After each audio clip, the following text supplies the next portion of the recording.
வணக்கங்க. ஸ்ரீ கிருஷ்ணா ஜோதி நிலையத்திலிருந்து ஈரோடு ஜோதிடர் முனியாண்டி. நம்ம தினம் ஒரு 11 ஜாதக கணக்குல ஜோதிட விளக்கங்கள பார்த்துட்டு இருக்கோம். இன்னைக்கு நம்ம பார்க்கக்கூடியது 13ஆம் தேதிக்கு உண்டான ஜாதகம். அதாவது 13/11/1992ஆம் ஆண்டு பிறந்த 3வது ஜாதகத்த பத்தி பார்க்க போறோங்க. கிட்டத்தட்ட 33 வயச நீங்க பூர்த்தி பண்ணியிருப்பீங்க. நீங்க பிறந்தது வெள்ளிக்கிழமைங்க. தேய்பிற திருதியை திதியில பிறந்திருக்கக்கூடிய உங்களுக்கு மிருகசீரிஷ நட்சத்திரம் மிதுன ராசியில பிறந்திருப்பீங்க. உங்களுக்கு சந்திராசிரமமா அமையக்கூடியது மகர ராசி வருங்க. பேஓ காக்கி இந்த பெயர் நாம கொண்டவங்களுக்கும் இந்த மிருகசீரிஷ நட்சத்திரம் மிதுன ராசி பொருந்தும் அப்படிங்கிறத எடுத்துக்கலாம். உங்களுக்கு உண்டான குபேர புள்ளி ஆயில்ய நட்சத்திர கடகராசிலையும் அதிர்ஷ்ட புள்ளி அப்படின்னு பார்த்தோம்னா அசுவினி நட்சத்திரம் மேசராசிலையும் அமையக்கூடியது. இந்த அதிர்ஷ்ட புள்ளி குபேர புள்ளி அப்படிங்கிறதெல்லாம் அந்த தன்மையே இருக்கிறவங்க அந்த ராசியில இருக்கவங்க உங்களுக்கு லாபத்துக்கு பயன்படுவாங்க அப்படிங்கிறத நீங்க புரிஞ்சுக்கலாம். ஒன்றும் தப்பு இல்லை. ஏன்னா இது அன்னைக்கு தான் எங்களுக்கு அந்த பிரச்சனையை கொடுக்குமா அதெல்லாம் இல்லை. உங்களுக்கு அவங்க மூலியமா ஒரு லாபம் கிடைக்கும். சந்திராஷ்டமம் இருக்கிற ராசி உங்களுக்கு பாதகத்தை ஏதோ ஒரு சூழ்நிலையில ஏற்படுத்திடுவாங்க. நல்லா பழகுவாங்க, வைப்பாங்க. உங்களுக்கு தேவையான காலத்துல ஒரு நாள் காலவாரி விட்டுருவாங்க அப்படிங்கிறதையும் நீங்க நல்லா புரிஞ்சுக்குங்க. அவ்வளவுதான். அதனாலதான் இந்த 8ஆம் ராசி 6ஆம் ராசியா உட்கார்ந்துருக்கவங்கள தயவு செஞ்சு திருமணம் பண்ணாதீங்க. என்னைக்கா இருந்தாலும் பிரச்சனை வரும் அப்படிங்கிறதுக்காக முதல் பொருத்தமாவே நம்ம அதைத்தான் பார்க்கிறோம். சரிங்களா? சந்திரன் 6 கெட்டா உட்கார்ந்துருக்கா உங்க ராசிக்கு. அப்பனா அவங்கள உங்க பார்ட்னரா ஆக்கிக்காதீங்க. திருமணம் பண்ணிக்காதீங்க. அவங்களோட பார்ட்னர்ஷிப் போடாதீங்க. என்னைக்கா இருந்தாலும் பாதகத்த குடுத்துரும் அப்படிங்கிறத நம்ம புரிஞ்சுக்கணும். சரிங்களா? சரி, ஓகே.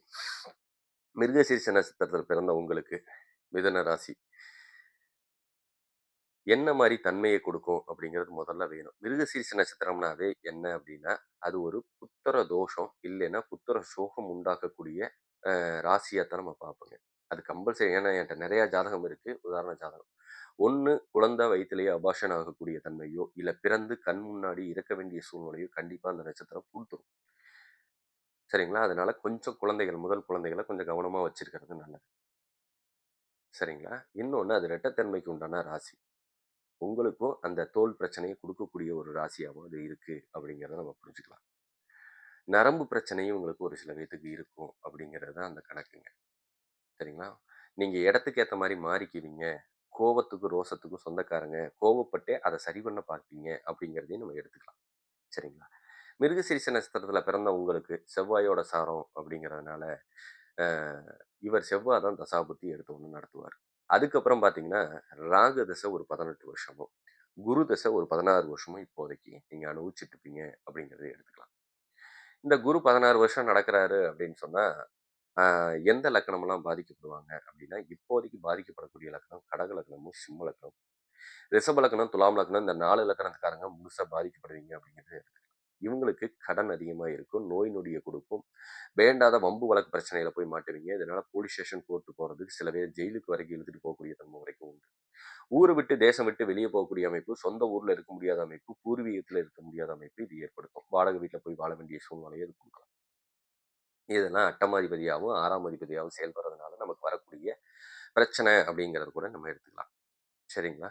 இதுவே நாடி முறைப்படி சரிங்களா? நாடி முறைப்படி நமக்கு என்ன பலன் இருக்கு அப்படின்னு பார்த்தீங்கன்னா, உங்கள விட வயசுல மூத்த பெண்களோட சில சமயம் தாம்பத்தியம் வரைக்கும் இழுத்துட்டு போயிரும். கொஞ்சம் கவனமா இருக்கிறது நல்லது. பொண்டாட்டி உங்கள விட்டே குடுக்க மாட்டா. அது பிரச்சனை கிடையாது. பொருத்தம் இல்லாமயே நீங்க கல்யாணம் பண்ணலாம். ஆனாலும் பிரச்சனையில போய் மாட்டிக்குவீங்க. கொஞ்சம் கவனமா இருங்க.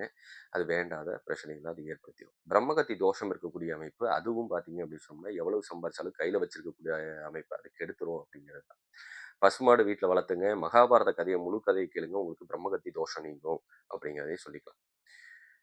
அடுத்தது பார்த்தீங்கன்னா, பல தொழில் பார்க்கக்கூடிய யோகம் இருக்கு. ஒரு தொழிலோட நிக்காதீங்க. 1க்கு மேற்பட்ட தொழில் செய்யுங்க. நல்லா இருக்கும். நூல், துணி சம்மந்தப்பட்டதோ, மெடிசின் சம்மந்தப்பட்ட லைனோ, மருந்து தயாரிக்கக்கூடிய லைனோ எல்லாமே உங்களுக்கு நல்லா இருக்கும். ஒரு சில பேர் வக்கீலா இருக்கக்கூடிய தன்மையும் குடுக்கும். கொஞ்சம் டஸ்ட் அலர்ஜி, வீசிங் சம்மந்தப்பட்ட பிரச்சனையும், கண்ணுல இடது கண் பாதிக்கப்படக்கூடிய அமைப்பும் உண்டு. வீட்ல அதிகாரம் அம்மா கையில இருக்கலாம். அப்பனால சில சமயம் பிரயோஜனம் இல்லாம போகக்கூடிய அமைப்பும் உண்டுங்க.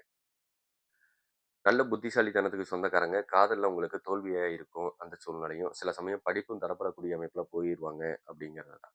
பெண்கள் விஷயத்துல கவனமா இருங்க. ஃபோன்னால கொஞ்சம் சங்கடம் வந்துகிட்டே இருக்கும் அப்படிங்கிறதையும் புரிஞ்சுக்கலாம். இதே ஒரு பெண் பிள்ளைகள் ஜாதகமா இருந்ததுன்னா, உங்களுக்கும் ஃபோன்னால கண்டிப்பா சங்கடம் வரும். அதனால கணவன் மனைவிக்கு இடையில சண்டை, பிரச்சனையும் வரக்கூடிய அமைப்பு. இதனால ஒற்றுமை தடபடக்கூடிய அமைப்பா போயிருங்க. நல்ல புத்திசாலித்தனத்துக்கு சொந்தக்காரங்க தான். அதுல மாற்றம் இல்ல. தோல் பிரச்சனை, நரம்பு பிரச்சனை கம்பல்சரி வரக்கூடிய அமைப்பு. 2 பேத்துக்குமே ஆண், பெண் இருவருக்குமே வரக்கூடிய அமைப்பு. கணவன் அதிகாரத்துக்கு சொந்தக்காரன். அரசு அரசு சம்மந்தப்பட்ட வேலையில உட்கார்ந்திருக்கக்கூடிய அமைப்பு வரைக்கும் இழுத்துட்டு போகும். ஒரு சில நேரத்தில கணவனோட சண்டை, பிரச்சனை, பிரிவுல போய் முடியக்கூடிய அமைப்பும் இந்த 4 இலக்கணத்துக்காரங்க இப்பயே உண்டு அப்படிங்கிறதையும் புரிஞ்சுக்கலாம். அடுத்தது செரிமான கோளாறு பிரச்சனையும் உங்களுக்கு வரக்கூடிய அமைப்பு நல்லாவே இருக்குங்க. நீங்க ரொம்ப நல்லவங்க தான். அதுலலாம் மாற்றம் இல்ல. அதனால கொஞ்சம் கவனமா இருக்கிறது கொஞ்சம் சிறப்பு. சரிங்களா? இப்ப கோச்சாரத்துப்படி எங்களுக்கு ஏதாவது சுப பலன்கள் உண்டா? அப்படின்னு கேட்டா, மறுமணம் செய்யக்கூடியவங்களுக்கு சித்திரைக்கு மேல யோகம் இருக்கு. ஒரு சில பேத்துக்கு இப்பயே இந்த 1 மாசத்துக்குள்ளேயே நடக்கக்கூடிய அமைப்பு இருந்ததுங்க. ஒரு சில பேத்துக்கு சித்திரைக்கு மேல தான். நீங்க வீடு கட்டணும் அப்படின்னு நெனைச்சாலும், சித்திரைக்கு மேல யோகம் அருமையா இருக்கு அப்படிங்கிறத சொல்லிட்டு, விபத்துகளையும் சேர்த்தி குடுக்கும். அதுங்காட்டியும் சுப விரய செலவுகள் பண்ணிக்கங்க அப்படிங்கிறதுக்காக தான் இத சொல்றேன். முடிஞ்ச வரைக்கும் அத சரி பண்ணிக்கங்க. மேலும் வேறு தகவல் தேவைப்பட்டா ஸ்ரீ கிருஷ்ணா ஜோதி நிலையத்தை அணுகுங்க. மிக்க நன்றி. வாழ்க வளமுடன். வணக்கம்.